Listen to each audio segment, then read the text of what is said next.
Hi, I'm Stacy Andersen, also known as the Supergene. Having lived in 9 cities across 3 continents and counting, Supergene Unleashed features people from around the world sharing their unfiltered versions of female empowerment. With a 20-year global career in digital marketing, operating as a leader and mentor, and now as a wife and mother of 3, I encourage you to unleash your own Supergene and become the most empowered version of yourself. Here is your advocate, ally, and confidant. I am ready to inspire you. Let's show the world what it's all about. Welcome back to another episode of Supergene Unleashed. Today, I'm pleased to welcome Edmond Gebara to the show.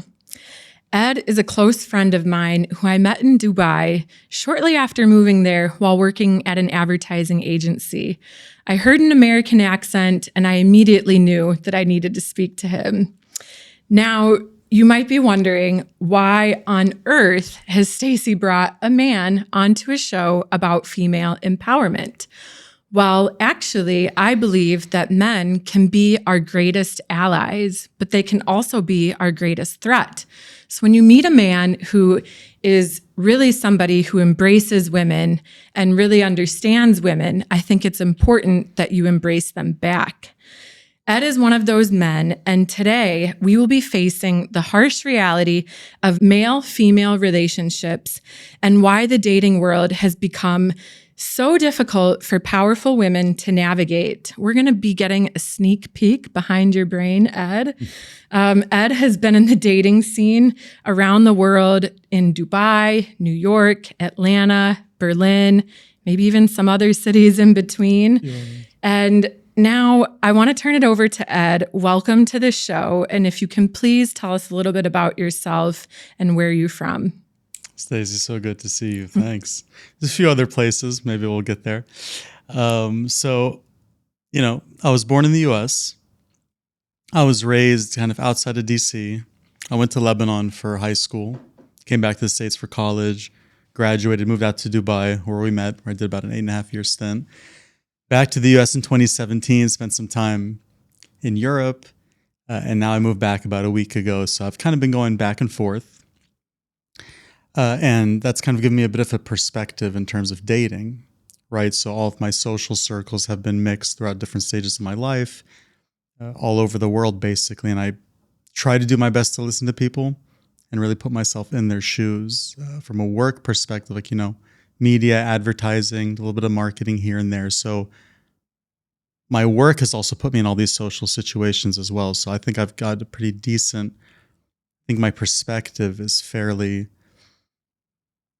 I don't want to say maybe comprehensive, but I'd say my perspective is fairly nuanced, right? And when you say perspective, you mean your perspective on women, right? Absolutely. I was raised largely around women, right? So I always kind of had that perspective in the back of my mind, and I grew up and I evolved with that in my peripheral always, right? So I've always taken the time to see it from a female perspective, and I think it's important too, because in general, I think women are generally ready for it, right? Like when you come to the table and ready to date, I think it's a perspective from when you're a child.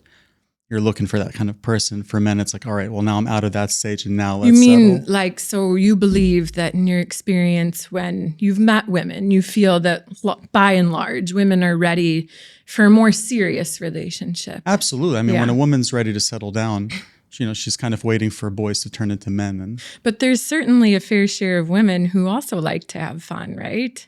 That's a given for sure. I would say, though, the difference is that a woman will have fun when she meets that person. She put the rest aside, right? Like that, it's fun in the interim where I'm in the way of meeting them. But for a guy, a lot of the times, I think it's, you're having fun and I'm still like in that stage, let's say, when even sometimes when the right person comes along, when the right woman comes along, they may botch that, right? Or they may still let that go because in their mind, they're still in that phase. Because what phase are they in? You're referencing a phase that a man is in. Men don't have the pressure of like evolving relationship wise as much because of, obvious like biological certain other factors. So I think men kind of have a bit more time and it's a bit more relaxed for the most part. So generally speaking, you're trying to say that you believe a lot of the men, including yourself, and I'm curious about other men that you've met, don't feel like they need to rush into things because at the end of the day, they don't have, a biological clock that's ticking. So for them, it's kind of like take it or leave it. And Correct. There isn't necessarily a rush to find the right person. But at the same time, if they meet somebody who said something quite important, that they're okay if they let that slip away. What did you really mean by that? I think that there isn't first and foremost, like the longer you wait, the generally harder it gets for anybody. And why do you think women, that? because more if you has loaded, there's less that's malleable. When you're younger, I would agree, and I've actually seen this play out in quite a few friendships that I have, where it can be harder because you become pretty independent, a bit stuck in your ways, 100%, and it is hard to then welcome this whole new person into your world and into your routine. Yeah, I mean, think about it. So up until college, everyone around you has been in the same boat, right? So when you're on your campus, your senior year, that's the last time in your life everyone around you is at the same stage.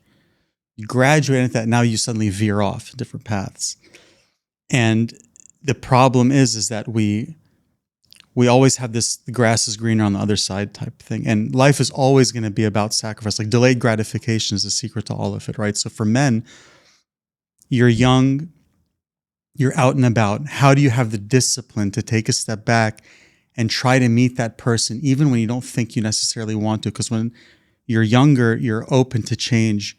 You're easier at understanding, let's say, other points of view. As you get older, you're a little bit more set. It's like when a game or something is loading, and it's like at 30%, at 40. Okay, when you've loaded 40%, there's only 60% left. When you're younger, everyone is fresh, right? And so we get a little bit more jaded with experiences. We make certain inferences based off of experiences. We've had more time to have bad experiences. Yes, we have good experience, but I think women, for the most part, why I tend to side with women for most of the time is that it's typically a guy's thing to lose, right? Like if a man is playing his cards right, a woman will sacrifice more. But the opposite A is woman will sacrifice more in terms of what, though? Well, relationships, because meaning like she'll bend over backwards or accommodate her personality to be who she thinks the man wants to be. Is that what you've observed? I think, well, you have to appreciate women because their consequences are far more dire. Like when a woman makes a mistake in relationships, it's more permanent, right? Like there's more consequences. Let's say someone gets pregnant. Well, for a guy, you're dealing with a kid, but for a woman, it's your body. There's a permanent change. Yeah, there's something that's happening to your chemistry, something about that, right? That is a forever thing. That's true. And then, so it might be easier for the man to kind of forget about that or move on from it. He's not necessarily so attached, as you say. And then you have that. I mean, it sounds, maybe some people might not like me to say this, but there is a certain window to a degree. Yeah. Right? I mean, there is an optimal window for people, right? Absolutely. And especially now, for women, there's a big crisis. Fertility is at the forefront, where it's becoming harder for women to become pregnant. IVF is on the rise. But at the same time, you see the statistics. It's largely as well because women are waiting longer because they want to pursue the career. They want to achieve a certain level 100%. of success. So when you think about, the dynamic of that, with a woman wanting to pursue her career as well, because up until now, we've kind of talked about how you feel like, that men have a bit more time. So for a man, he can maybe take a little bit more of a relaxed approach. But how do you view it for a woman who's chasing her career? And what is that like as a man? Because, for instance, many of the women in my circle are very successful. They're accomplished. They're independent. They have their own money.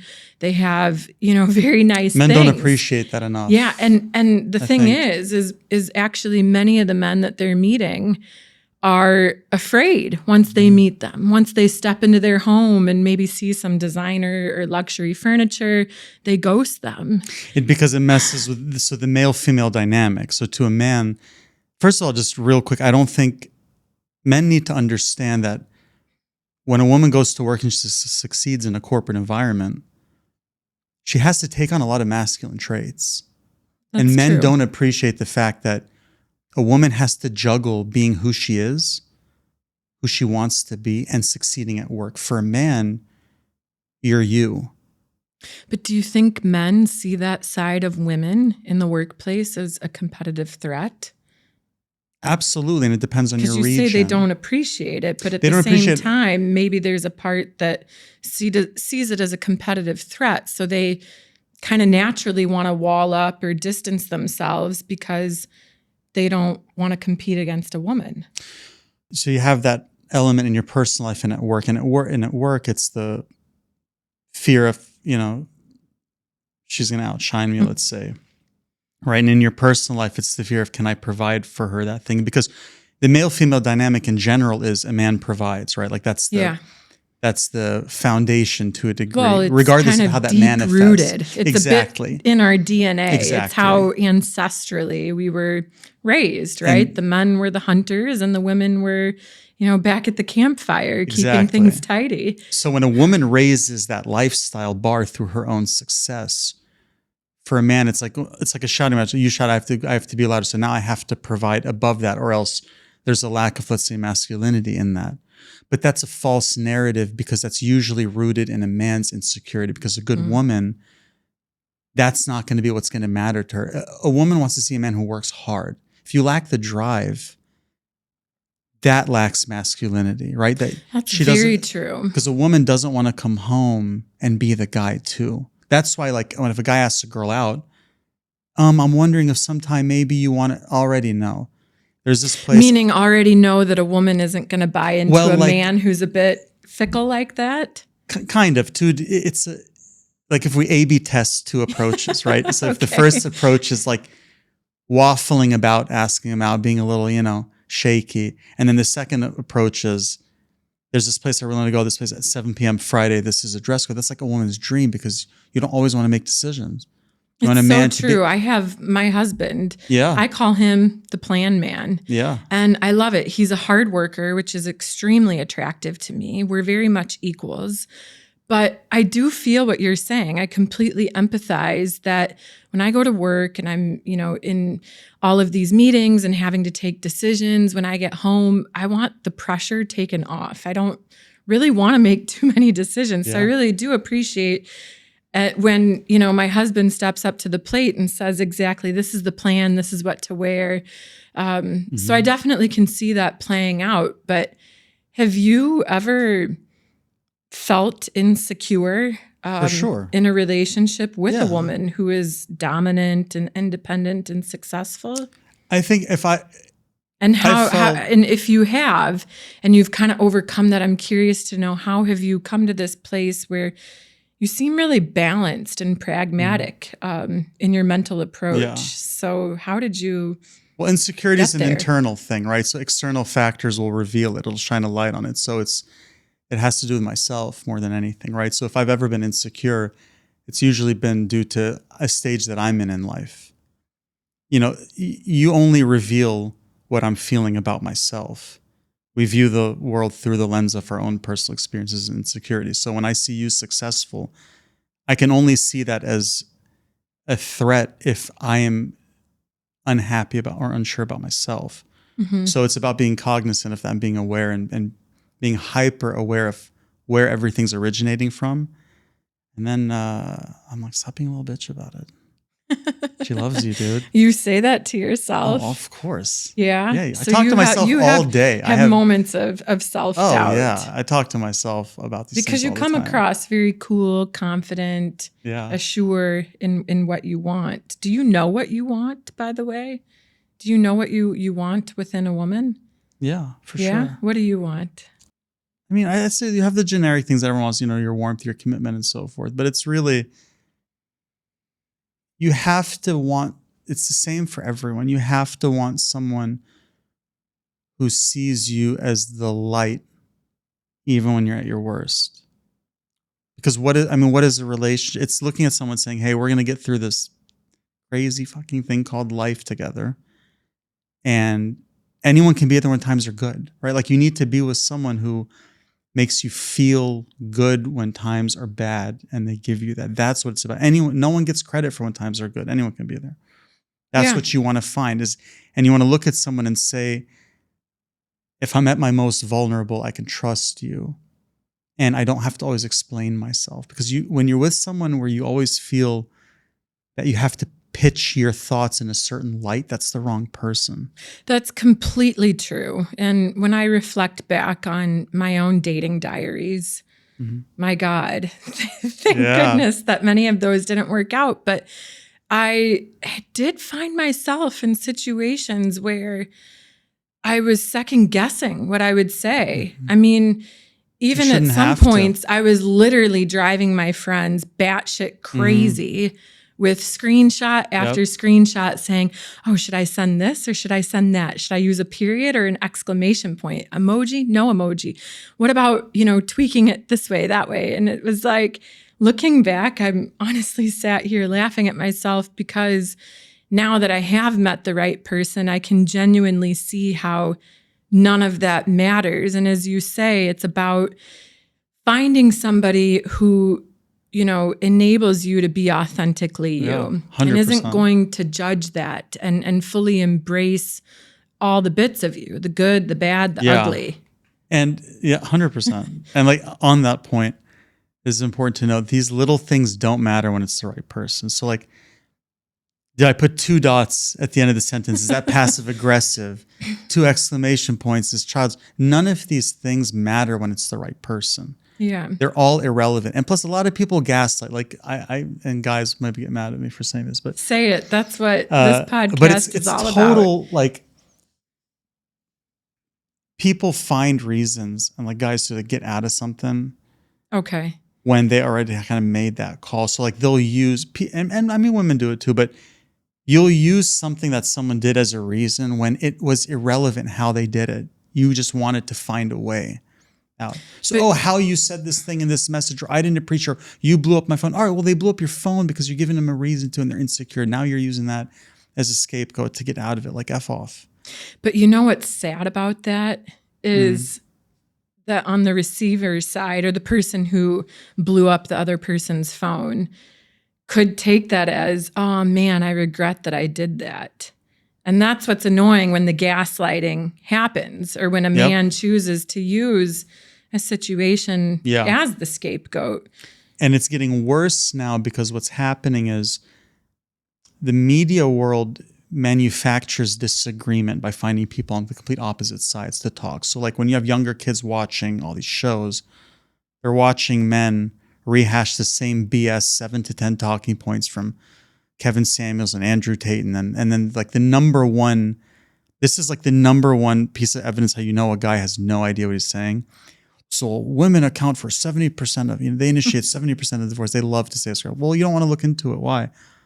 I mean, why don't you can't give that stat without looking into the reason. So, but what's happening is people are watching a manufactured version of reality because it's ultimately rooted in some form of entertainment more than anything. So now they're watching this, they're getting charged, they're angry. So you watch, for example, in the States, they do this. There'll be guys like on South Beach interviewing women. What are you looking for in a guy? Blah, blah, blah.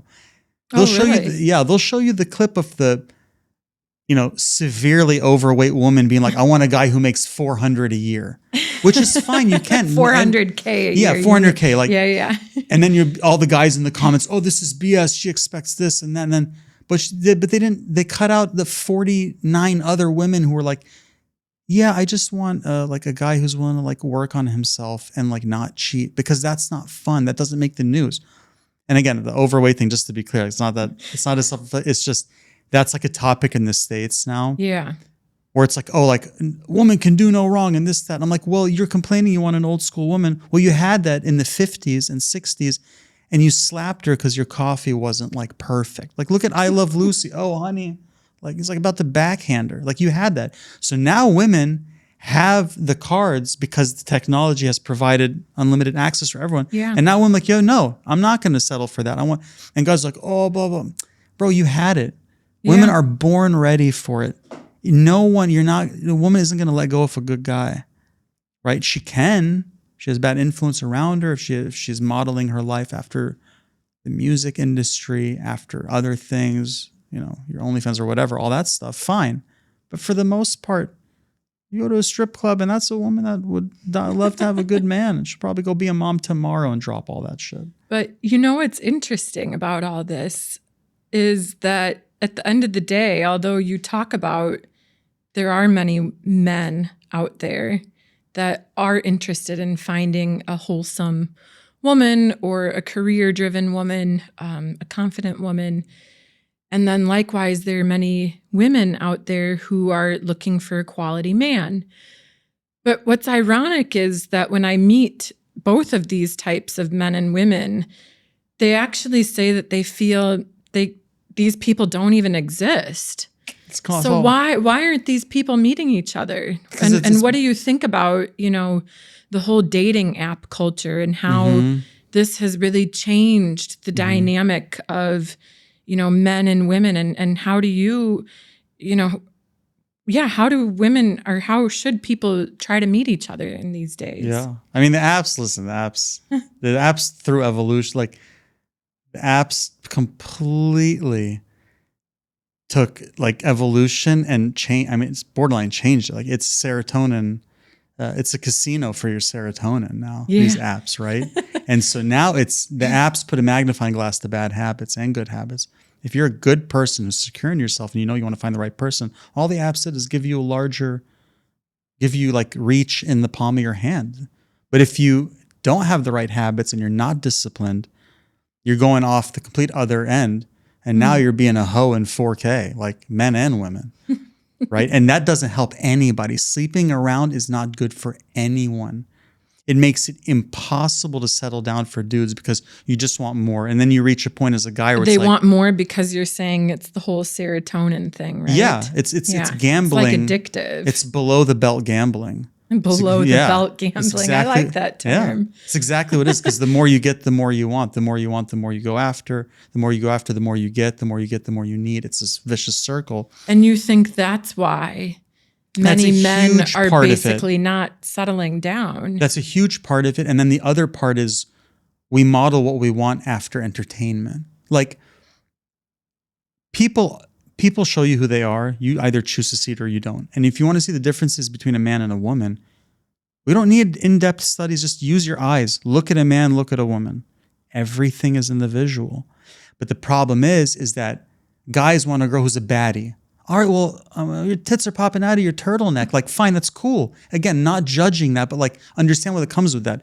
It's the equivalent of a woman going after a guy. If a girl goes to her female friend, oh, sis, this guy, like, he turned out to be an asshole, blah, blah. And she goes and she looks at his socials and it's a bunch of, shirtless bathroom selfies. It's like, all right, well, I love you, but what did you expect him to be?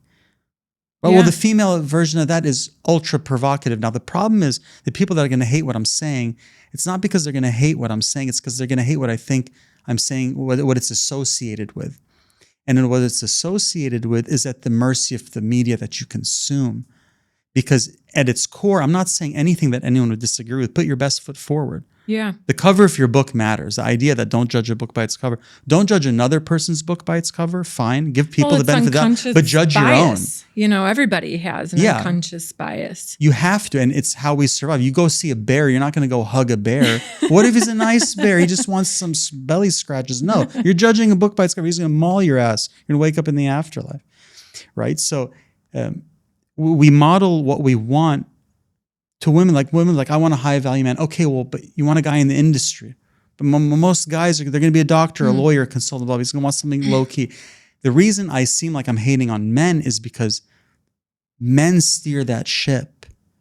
In what way? What do you mean they steer that ship? They steer the ship in the same way that they steer the ship, I think, in bed, which is like, a man has to lead to a degree. Lead doesn't mean woman, and I have to always preface it because of how charged the Yeah, environment you is. better put your T's and C's in Yeah, there. so it doesn't mean like a woman's in the kitchen. I clean up. I like to. I do laundry. I fold shit. It's not about that.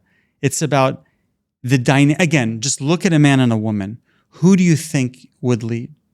Who do you think will go if someone's trying to break in? Who do you think would nurture a child? Who do you think would breastfeed? Like, it's all in the visual.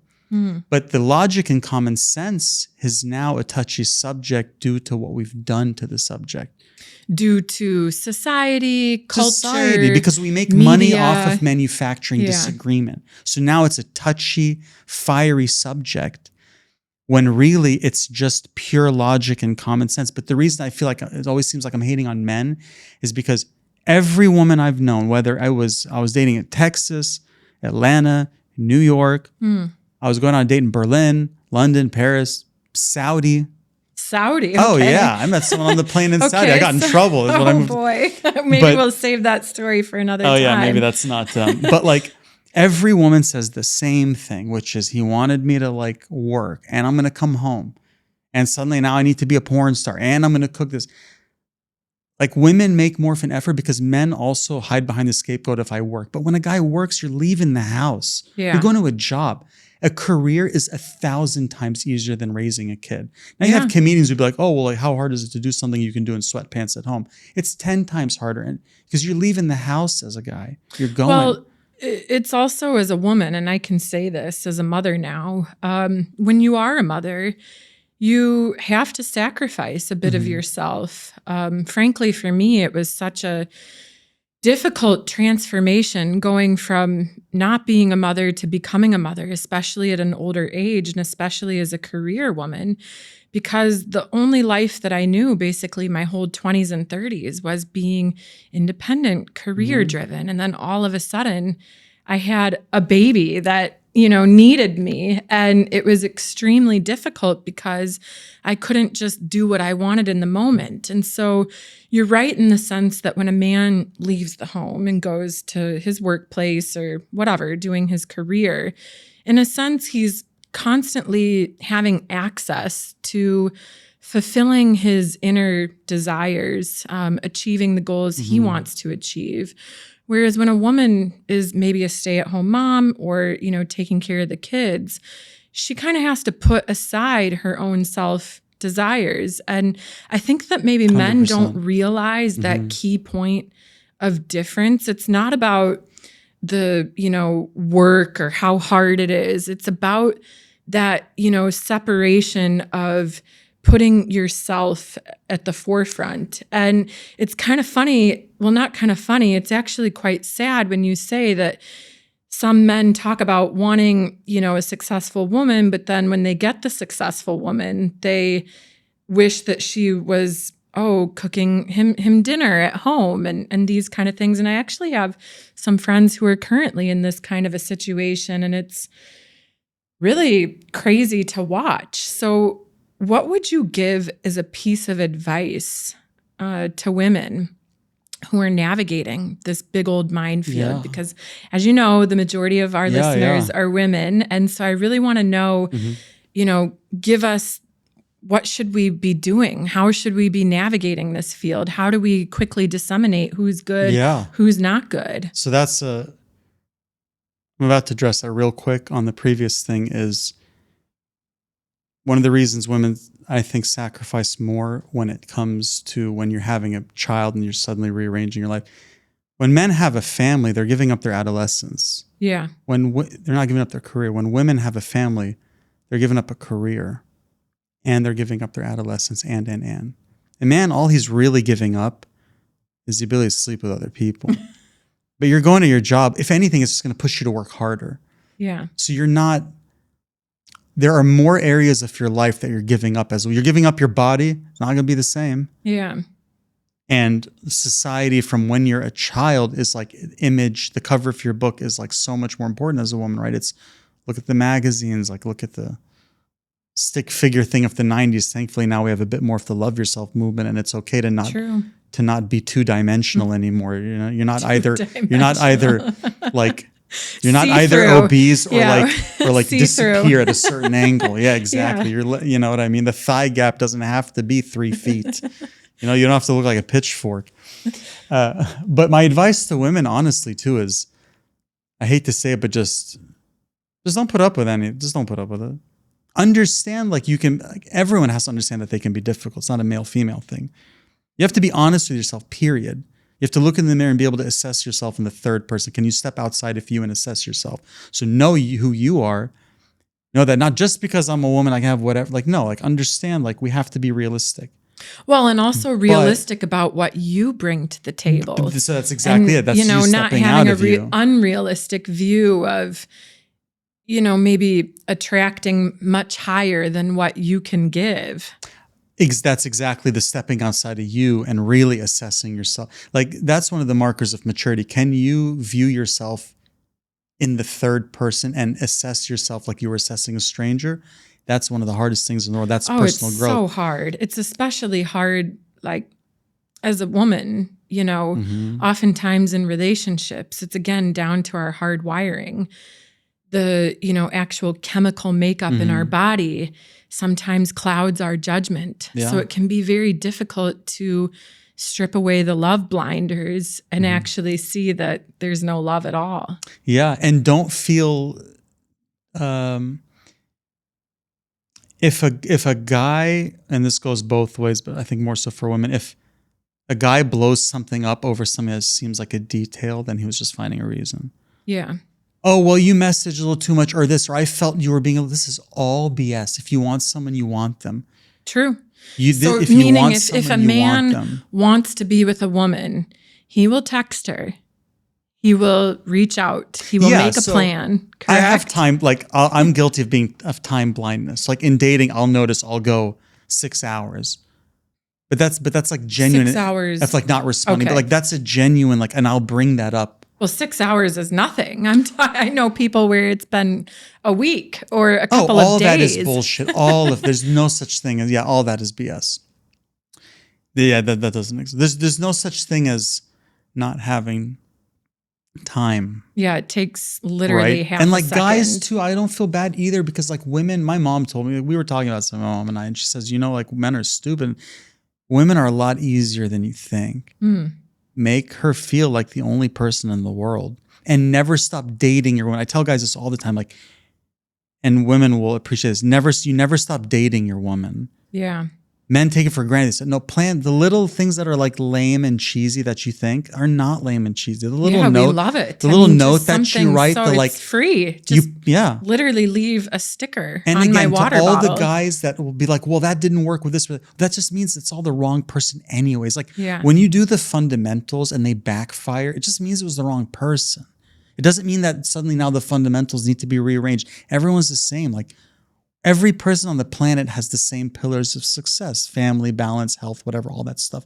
So I don't have to know I can meet a stranger and I will know to like 90-95% accuracy, like what they need in their life. Like, it's not a secret.